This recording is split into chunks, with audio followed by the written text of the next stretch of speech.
மக்கள் மனசு கேட்குது இன்று மாற்றம் வேண்டும் என்று.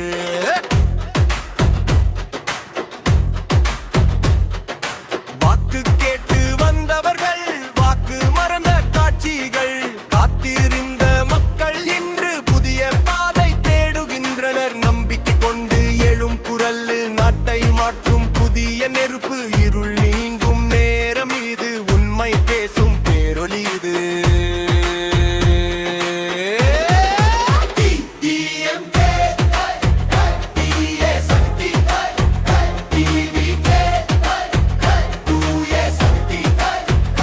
மக்கள் சொல்வது ஒரே வார்த்தை, மாற்றம் வேண்டும் இன்று நாட்டை.